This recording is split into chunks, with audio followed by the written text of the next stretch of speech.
Another day, another vlog. Thank you Lord for this day. Kung sawa ka na nga sa sinigang at sa paksiw na bangus, itry mo din to minsan. Ito nga ako sa luto na to na bash ng bonggam-bongga noon. Hi mga che! Welcome back to my vlog. Umaga pa nga lang nga nakapamili na yung nanay ko. Ba't sa South Drugstore pa? Ngayon di ko pa aabalo, makasali na palang ulam ka rin eh. Maaga nga nakapamili yung nanay ko, tapos yung ginamit nga na plastic dito sa mga pinamili niya, ito nga South Drugstore. Mandang alas 9 na nga to nung makarating siya, kaya naman agad ko na nga binulat-lat itong mga pinamili niya. Sabi niya sa akin, lutuin ko nga tong dalawang bangus na to na may sabaw. Nung una nga akala ko sigang yung pinapaluto niya, pero meron nga ako dito nakitang pechay, tapos repolyo, kamatis. Meron nga ding saging na saba, tapos yung sibuyas. Tagal nga din kasi yung pagluluto ng ulam na to, kaya naman umpisan ko na nga dito sa paglilinis ng bangus. Gamit nga ang kutsara, kinaliskisan ko na nga itong bangus dahil natatagalan ako pag kutsilyo nga yung gamit ko. Pero kung di naman kayo nagmamadali, you can take your time. Kaliskisan mo la rin bangus, pati ngapon. Charis. Hindi ko nga alam kung may lasa pa nga yung bangus na yan o tapaputi kong makanyan.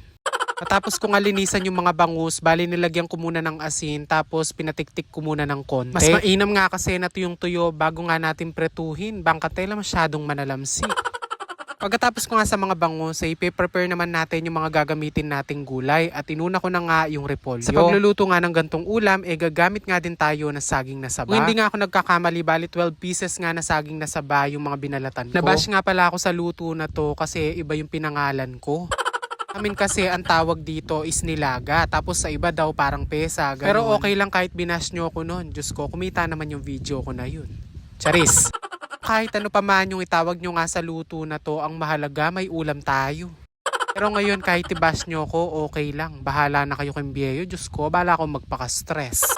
Basta ako, ang alam ko, hindi ko na kailangan mag-adjust para sa inyo. Kayo na lang yung mag-adjust. Pag nag-upload kayo, palitan nyo yung pangalan. Ganun. Tapos ko na nga palang prituhin yung mga saging na saba, kaya naman itong mga bangus naman ang aking piprituhin. Ay rugo, kung yung China nakikipaglaban sa West Philippine Sea, ako naman nakikipaglaban ako sa pagprito ng bangus.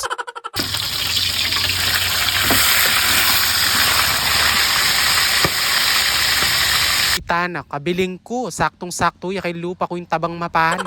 Anyway, highway, habang nga pala nagpiprito ko, naghiwa na din pala ako ng mga gagamitin ko tulad nitong bawang, sibuyas at luya. Marami kayong luya, dagdagan nyo na lang kasi nagpapasarap din yan sa lulutuin natin na ulam. Kainaman nga dito sa pinrito kong bangus, metong lang kid, akwa mo langan. Fast forward, pagkatapos ko nga magprito ng bangus, umalis na nga ako, yung ko na ako bisa magluto. Masira yaraguski ni nga chiyo. Siyempre tuloy-tuloy pa rin hanggang hindi tayo nagiging glass skin dahil sa mantika.